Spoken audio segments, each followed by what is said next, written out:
All right, so let's go over how we get data into Mark for occupancy analysis and then how we run models, including those with covariates. So we do file, open, nope, file new, um,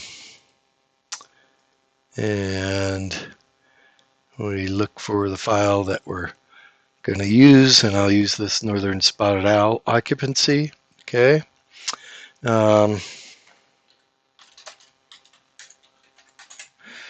And let's just take a look at the file to see what it looks like. It's kind of complicated, okay?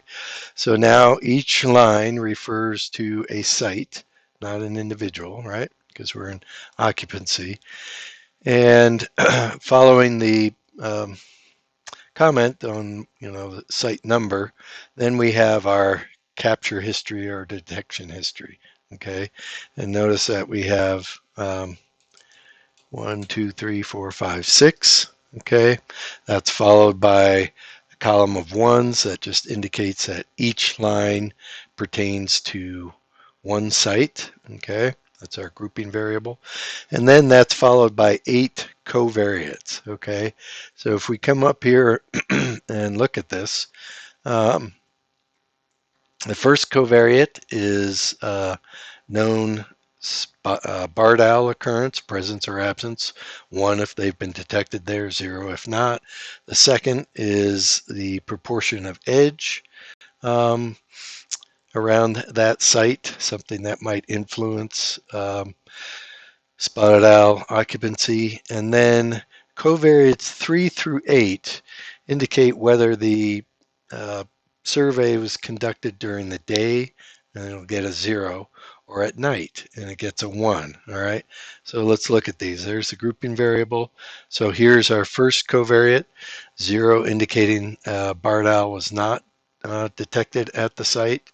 Second one is the amount of edge around the site, and then that's followed by 6 values. So those first 2 covariates are just site level covariates. So we just have 1 value for each site. But the next covariate, day or night, we recorded that every time we visited it. So instead of 1 value, now we have 6 values. So first time we went was at night, night, night, night, so the first 4 visits. And then we get values of 0.5 and 0.5. If you look at the detection history, the last 2 periods we did not visit that site, okay? So it's really important to know that you do not put a dot in the covariate value when it's not visited. You put the mean value. Mark requires that there's a value entered for each of these time varying covariates, whether you recorded it or not. Okay, if you put in 0.5 or the mean for whatever that covariate is, then it simply will not contribute to the likelihood estimate for beta. Okay, you would also put in a 0.5 if you forgot to record that covariate when you visited the site. Now, day or night, that's pretty easy to determine, but something like temperature or wind speed or cloud cover, if you just forgot to record that before you started, then you would also put the mean value in for that particular visit, whichever visit it happened to be. Okay, and you see here, those are all daytime visits. Again, we had some visits where we didn't record day or night because we simply didn't visit. All right, so let's look at how we would enter this. So we had a total of 6 visits, 1 attribute group, and we have 8 different individual covariates, and now we need to enter those.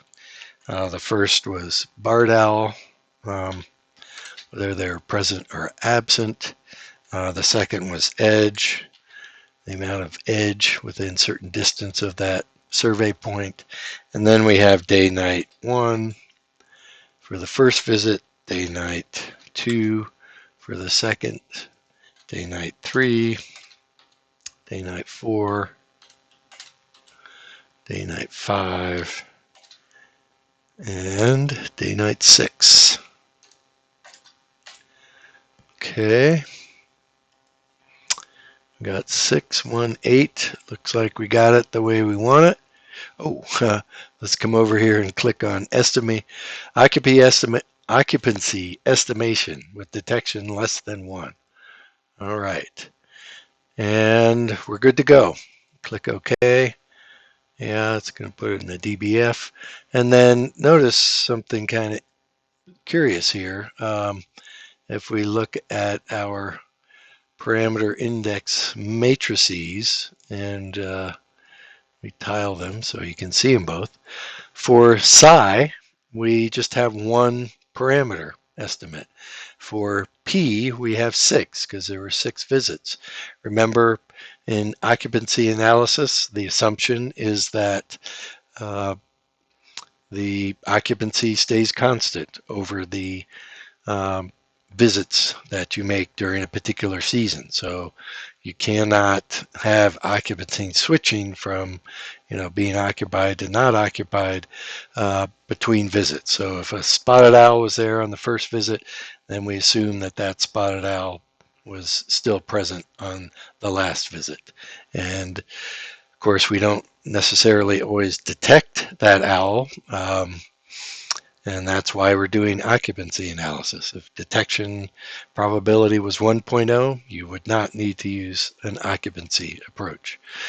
Okay, so, and then we can just go to the PIM chart and we kind of see that same pattern here with a different estimate of P for each of our visits and then one estimate of size. So let's go ahead and run that model. So usually we put psi first, and that would be dot, and P, and it's T. Say OK to run. Yes. Yes. And bingo, there we got our first model. Okay. Now it's fairly easy to change that to a P dot psi dot model. Just click on this P rectangle, right click and click on constant. So that brings it down to just one estimate for P. So now we're assuming that detection probability is the same for each visit. That brings us just down to 2 parameters being estimated.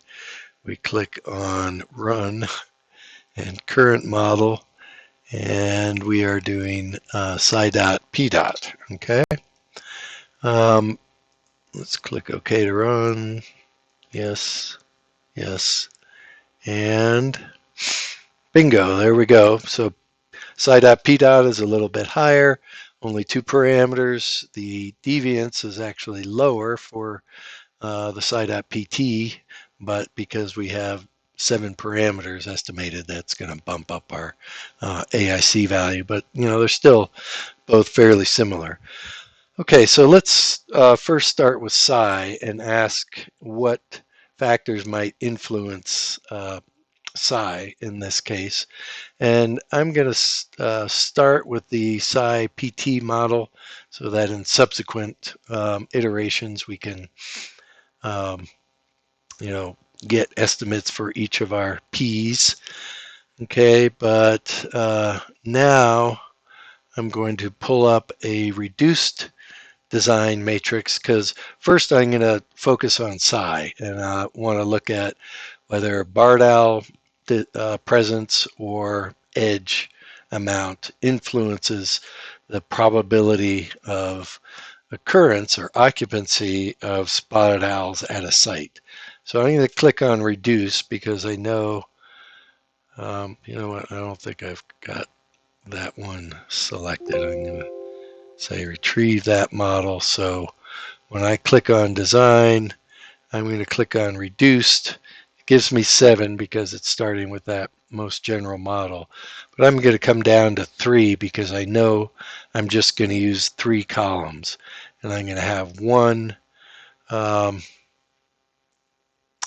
see, in this case, I am just going to set the p's equal to each other. So I will add a, oh no, I'm not going to add column, fill column with a partial intercept, and I'm going to go with ones down 6. Okay, so now all the p's are going to be set equal to one another. They all receive a 1.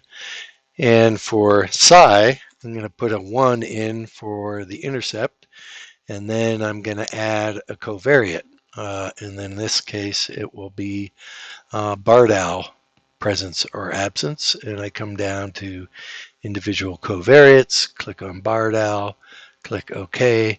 So now there's my P dot psi Bardal model. Okay, so that's ready to run. And so psi is Bardal.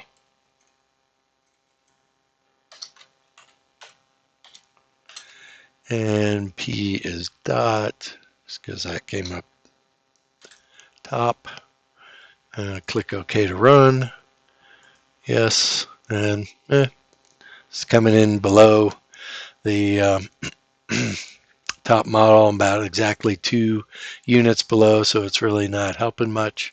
Let's just do one other variation on psi, and that is instead of Bardal, let's put edge in here and see what that gives us. So individual covariate, edge, okay, run, and now we're going to put edge instead of Bardal under psi. Okay, hit OK to run. Yep, and again, not helping, not really giving us any additional predictive ability. So let's try something different now, and I'm going to run, start looking at the P's and see if we can, find what might be influencing the detection probability at a site. So let's start with psi dot. And actually, I'm going to just stick with this one just because it's all set up as a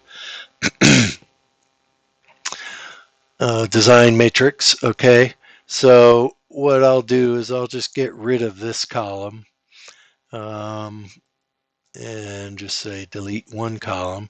And now I want to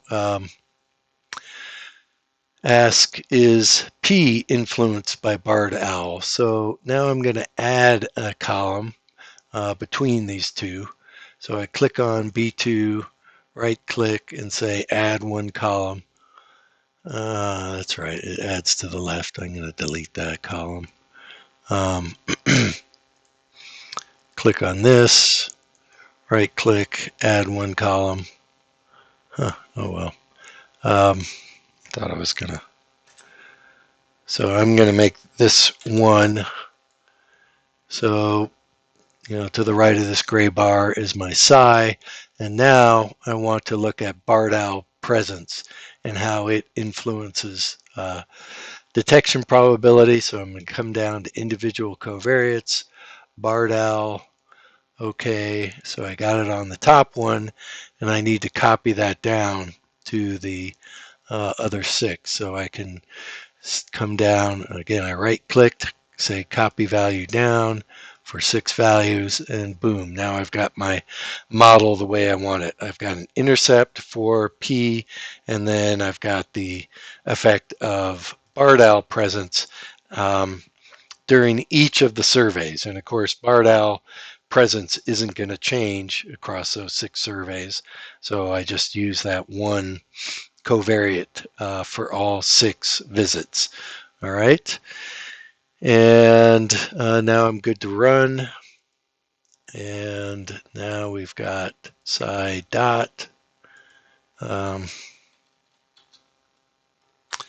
And we've got P Bardal. And let's try running that. And bingo, it jumps way up there. Okay.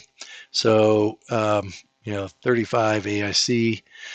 So what that's saying is that, yeah, presence of barred owls really influences the ability to detect spotted owls.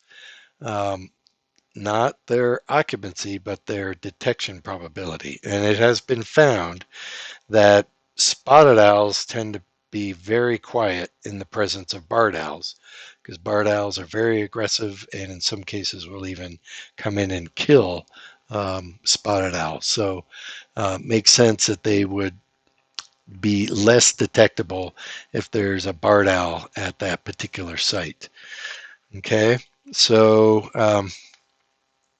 let's try something else here and see how um, the day versus night visits influence detection probability. So I will pull this up, okay, and basically we have the same model, but now I want to put detection probability in here. And in this case, I'm going to have to use the values for each of the different surveys. So I can't just use one and copy down because the timing of the visits to those sites differed on each visit. So I need to indicate that here. Um, and so I numbered the day-night covariate, um, according to the visit. So this will just correspond to the row numbers, um, making sure that you get those lined up appropriately. And one more, and bingo. Um, there we go. So now we can run that model. And now instead of barred owl, we've got day-night. Okay. We click OK to run, and oh, well, that doesn't help nearly as much as you might think, right? It's not even close to, the barred owl presence absence, but, it does do better than the P dot model. So it is saying that day versus night surveys does have some influence on, uh, whether the spotted owls were detected. So let's do some other variations now. So let's just look at straight time variation. Let's take our barred owl model, barred owl P dot, and bring that up. And now we want to make a different estimate for each time period. So we're going to need to add 5 columns in here to add the diagonals that we're going to need to run that model. So now I'm going to add columns. I want to insert multiple columns, and I want to add 5. Click OK. Okay. And again, this will be the partial intercept. I'm going to have 6, and then I'll do a partial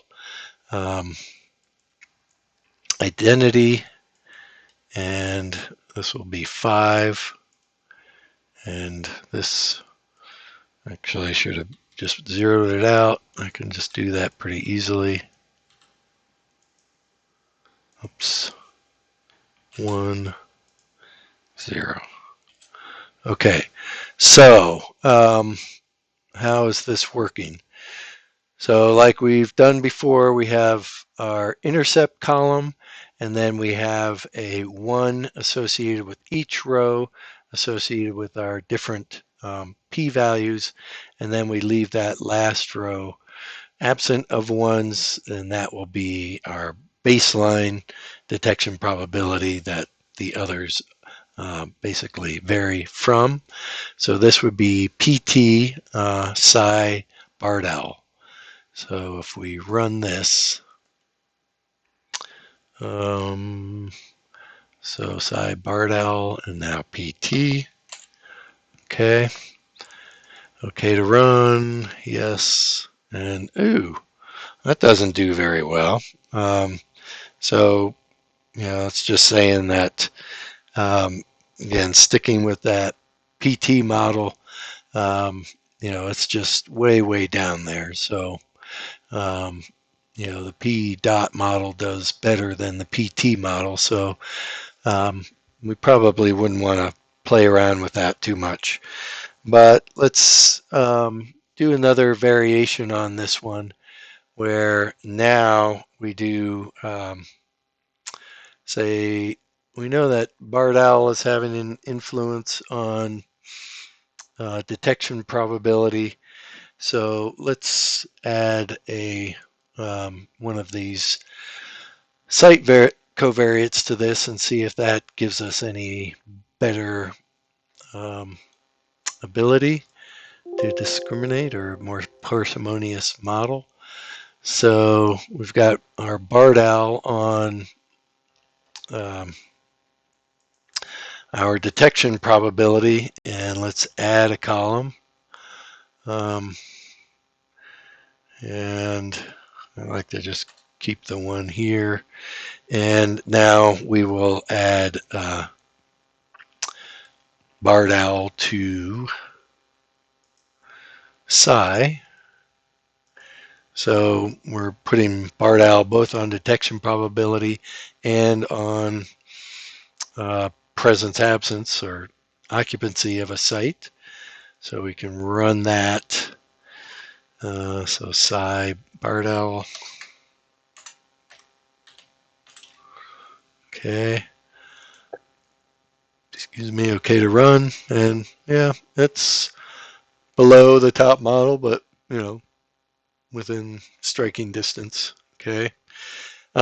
So I think that gives you enough to kind of figure out how you might run those other models. Now let's go into how we might include a couple of covariates in the model. So let's start with,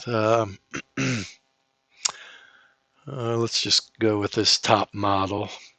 That's coming out the best. And say we wanted to add the day-night covariate to detection probability. Okay, so now we want to add a column, and I can't remember how this works. Add a column, insert one. Yeah. All right. So let's delete that and add. It's not that crucial where you put these, but just helps me to kind of keep everything straight.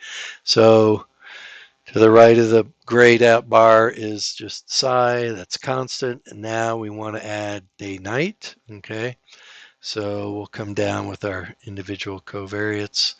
Maybe I should have gone with my other model to start with, make this a little quicker. Okay, 3, 4,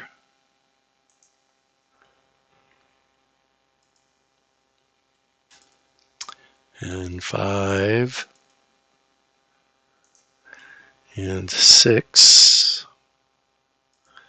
This is 5, and then 6. All right. And so we got that set up the way we want it. Got our day nights 1 through 6, Bardell. So notice that we don't have an interaction term here. Okay. So this model would be P Bardell plus day night. Okay. So we're assuming that these run parallel to one another. and we hit yes, and boom, that goes up to the top. Okay, so it's like, huh, all right. So both Bardal presence and day night is important for estimating detection probability. So let's try one more thing. Let's include the interaction term and see if that adds any to our um, parsimony. So now what we can do is add a column, and that did it right. Okay, and now we want to multiply um, the Bardal column by the day-night column, and fortunately, is that in the, maybe that's fill column. So we want to, I know this is in here, one of these places, product of columns, okay? So we want the product of columns 2 and 3. So 2, this allows you to multiply multiple columns by one another. We're just going to multiply 2 columns. So the first set of columns is 2, so 2 to 2. And the second set is 3, so 3 to 3. And we hit OK. And we take a look at this, and it went ahead and added this column. So I didn't really need to do that before I put that in there. So I'm going to go ahead and delete that column. All right, so now we've got it set up the way we want it. So we've got the P, the detection probability, is a function of Bardal presence, day-night, and the product of Bardal presence and day-night. We've got psi being constant, so we want to run this, and we just change the plus sign to a star, meaning that instead of day-night adding to Bardal presence, the two can vary independently of one another. We click OK to run, and bingo, that one goes to the top. Okay, so this just shows you how you can kind of build some models that maybe give you some insight into how detection probability is varying, and then you might want to build more psi models off of that as well. Okay, and if we just look at the betas associated with this, so let's just check our design matrix again. So first one's intercept Bardal, day-night, product of Bardal and day-night, and psi. So if we look at these betas, so there's our intercept. This is our Bardal. So if Bardals are present, detection probability goes way down, and that does not overlap 0. So indicating that's a very strong effect. Same thing with day-night. If you do these in the daytime, your detection probability is lower, and that does not overlap 0. Okay, and then here's our interaction term. Okay, and notice that it's positive, and it also does not overlap 0. So that's indicating that, if you have the effect of doing surveys in the daytime in the presence of Bardals is greater than the effect of doing a survey at nighttime in the presence of Bardals. In other words, instead of that effect of day versus night being the same in the presence or absence of Bardals, the difference that you see is greater during the daytime than it is during the nighttime. Okay, and then that last term is just our psi value. Okay, so one thing you can also do to look at these covariates and their effects is to plot them, and we can only plot one P at a time. So we'll look at the first visit, and we'll look at the individual covariate, in this case, Bardal presence absence, okay? And we run that, and you see that when Bardals are not present, your detection probability is about 0.7, and when they are present, it drops to about 0.4. So that has a very significant effect on detection probability. We could do the same thing for day versus night um, for that first visit. And again, daytime 0, detection probability about 0.68, day night or a 1, detection probability drops.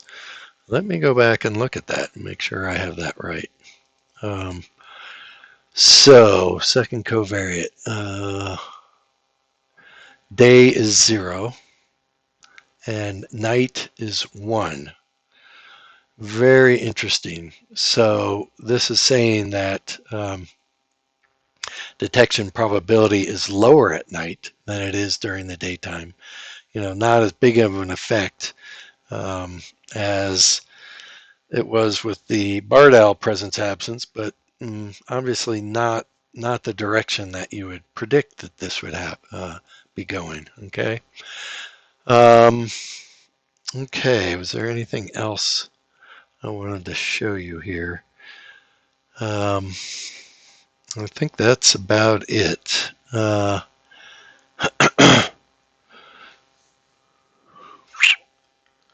Yeah. All right. There you go. And hopefully that gets you started on running these models with occupancy.